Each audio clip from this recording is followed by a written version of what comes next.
Hi, welcome to another edition of the Alan Rosenberg Show. Today I'm going to be talking about a book, Dee Snider's book, Shut Up and Give Me the Mic, a twisted memoir. Now, you probably know Dee Snider as the leader, frontman, and main songwriter of Twisted Sister. So why am I talking about Twisted Sister? Why? Because I'm from Long Island, and if you are 62 years old or around that age, and you grew up on Long Island, well, the club scene and bar scene and those bands were such a big, important part of your life that it brings back such memories, but it's a time that can't be recreated. Because for one thing, the drinking age back then was only 18, which means we had fake IDs and we were getting into the clubs even earlier than 18.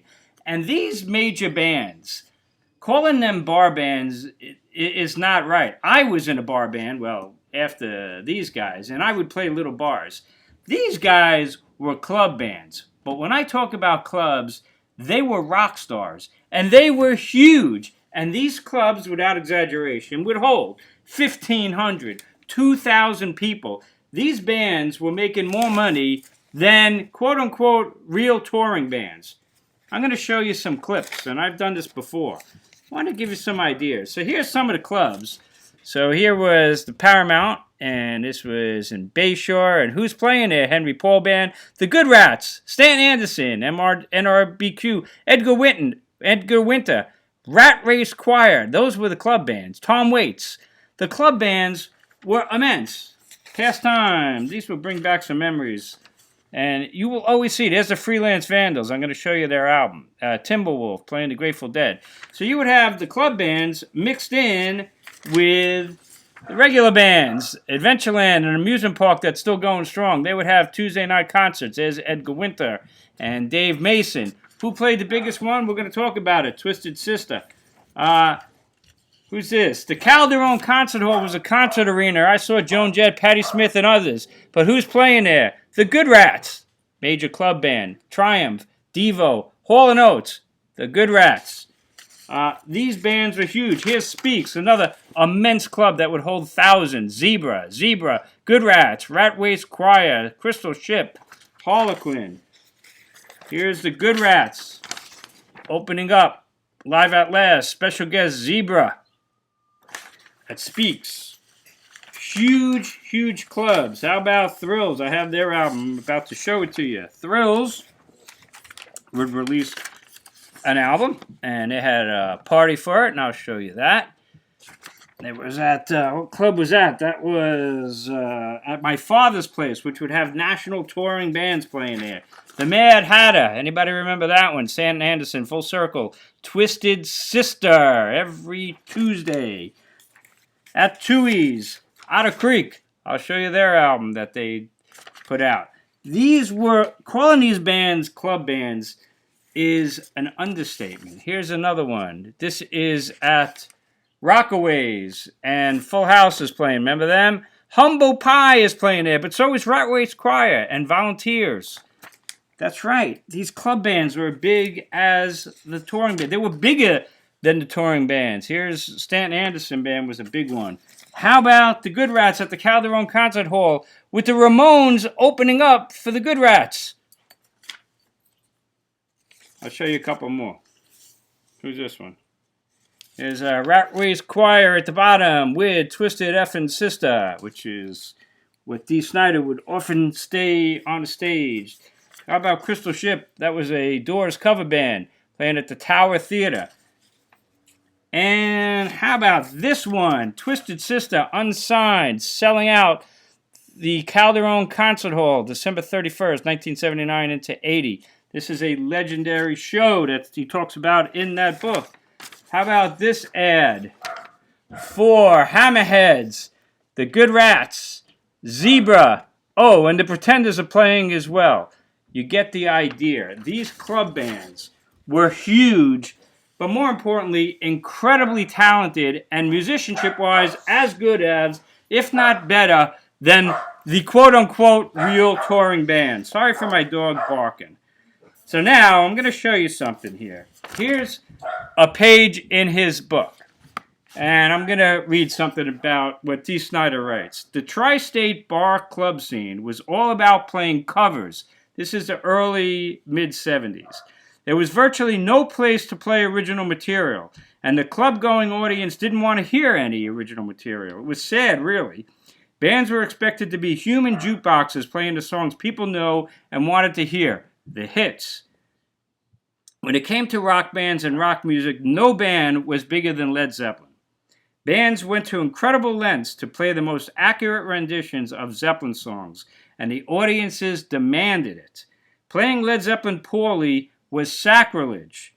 The funny thing is, I remember seeing Led Zeppelin on their 77 tour and being stunned by how inaccurate they were live.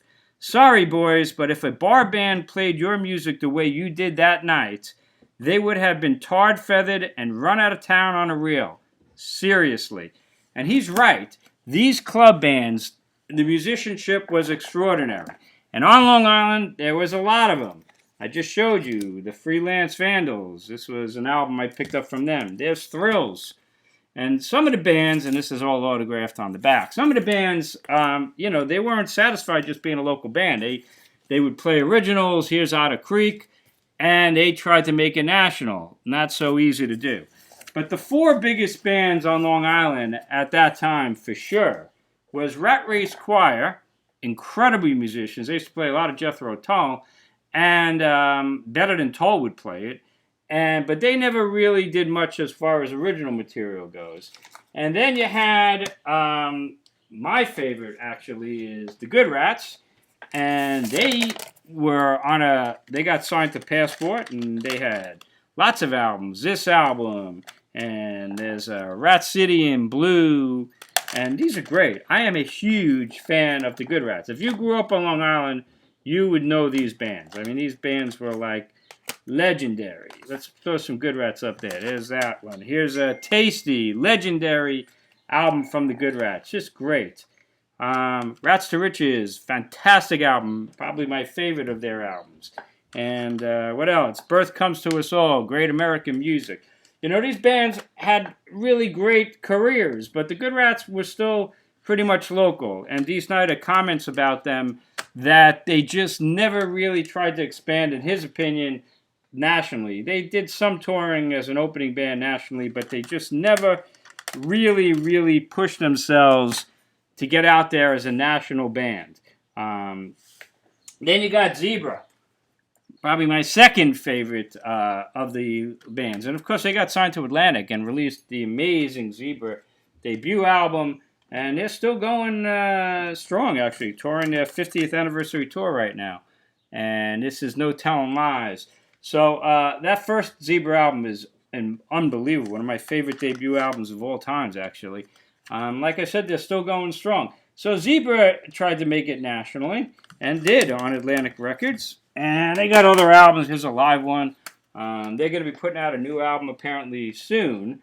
And Rat Race Choir, I said, was the other one. They did not really become a recording band. But Twisted Sister, led by Dee Snider, they were never happy just being, or Dee Snider wasn't happy just being the biggest of the local bands. And the funny thing was, they were by far the biggest out of these bands that I'm showing you. They would play to thousands of people. They were so outrageous and so loud and so brash, and they would look like nobody else on Long Island, and dressing like women, and really outrageous, and makeup. But they would play to huge crowds and start mixing in original material. And Dee Snider was not happy being the biggest one in the tri-state area. Even Randy Jackson from Zebra was like, nobody could follow Twisted Sister. They were just huge. Now, I was never really a huge fan of their music. They really were like a predecessor to hair metal, I guess you would call it. But they had some great songs, for sure. And when they finally made it, man, I was so happy for them. But back in the early days, they just couldn't get signed, even when they were the biggest band. So you had like local radio stations like WBAB, and they would do these albums, Homegrown, and they would put some of the big Long Island bands on here. You see Zebra right there with Who's Behind the Door way before their debut album. And there is Twisted Sister, Bad Boys of Rock and Roll, a great track. And Stan Anderson, that was a great one too. Love on the Shelf. And then they did a Son of Homegrown. And again, some more of these great, amazing local bands. There's Twisted Sister with Can't Stop Rock and Roll. And the point being that, and there's Rat Race Quiet, BAB was really supporting Twisted Sister and all of these local bands. Twisted Sister could not get signed really because of the way they were, the way they looked. Dee Snider screaming at the crowd and almost abusing them. If you went to a Twisted Sister concert or club show, it was a little bit frightening. He would attack you. If you weren't going crazy, Twisted fucking sister, he would point you out in the crowd and send you out. Even I saw them a couple times in the clubs. I was like, these guys are really intense. They are loud and so brash and a bit on the frightening side. But they could not get signed. And they were known as the most popular band in the tri-state area, selling out these arena, shows at theaters that major bands would play. And they played Adventureland. I just showed you Edgar Winter and Dave Mason would play there. And I saw the Good Rats there and others. And Twisted Sister did a free show there. They would normally get between 600 to maybe 1,000 people at those shows. This is not an exaggeration. I was at that Adventureland show. I have the clippings upstairs. I should have showed them to you. But they drew an estimated 20,000 people. People were on the roofs. There was no parking. That street, Route 110, was like closed down for it. And they played a show there for like 20,000 people. And then they said, well, we're going to play the Palladium, major arena. And they did. They still couldn't get signed. They eventually created TSR, Twisted Sister Records. There's Bad Boys of Rock and Roll, their first single. They could not get signed to save their life. And even though all the record companies knew who they were, nobody would touch them just because of the way they were. Really a shame. And they did what Stray Cats did and others did. They had to go across the pond and get discovered over in the UK and get a deal over there with a small label. And then there's a whole bunch of machinations that go on and record label folds. They really, really struggled. And then eventually they made it, which is a fascinating story, on Atlantic Records with the album Stay Hungry and two songs that everybody knows, two classic songs, I Want to Rock and We're Not Going to Take It. Now, I only have one Twisted Sister album because I just don't listen to them. Twisted Sister, this is the best of Twisted Sister. What is it called? Big Hits and Nasty Cuts.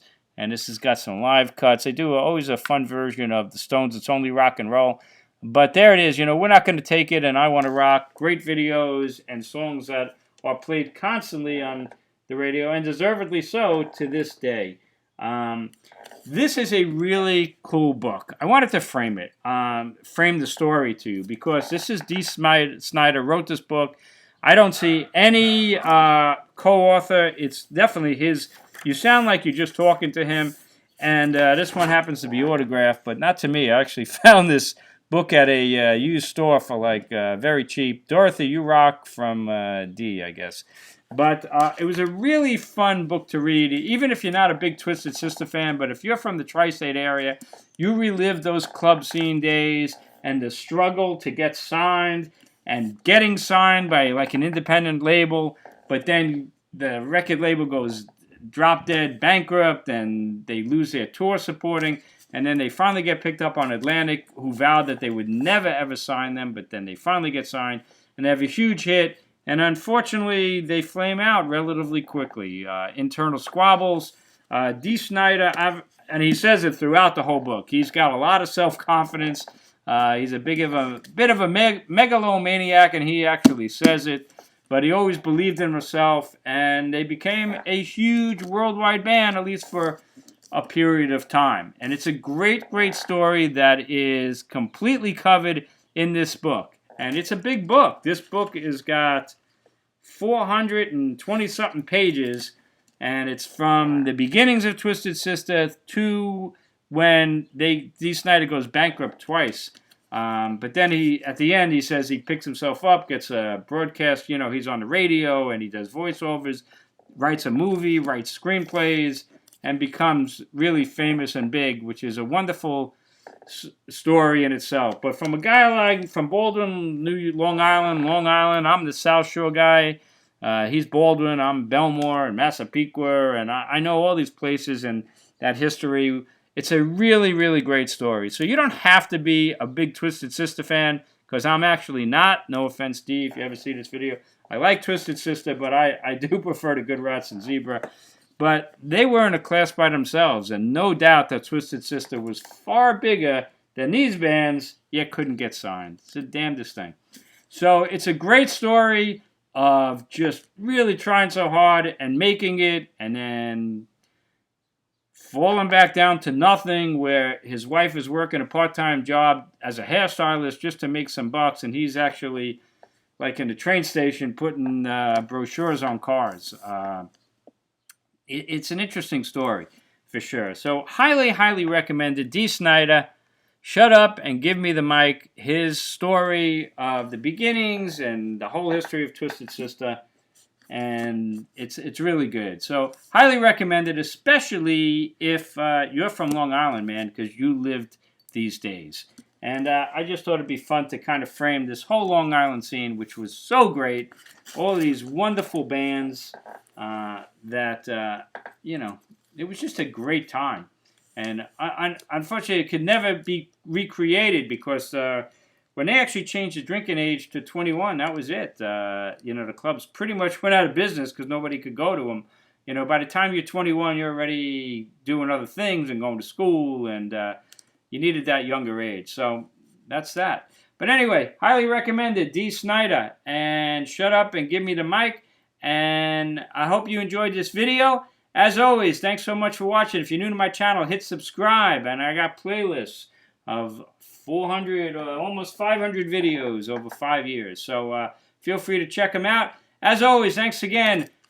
Tomorrow is Father's Day. For all you fathers out there like me, I hope you have a wonderful Father's Day. Be safe, and I'll see you next time on the Alan Rosenberg Show.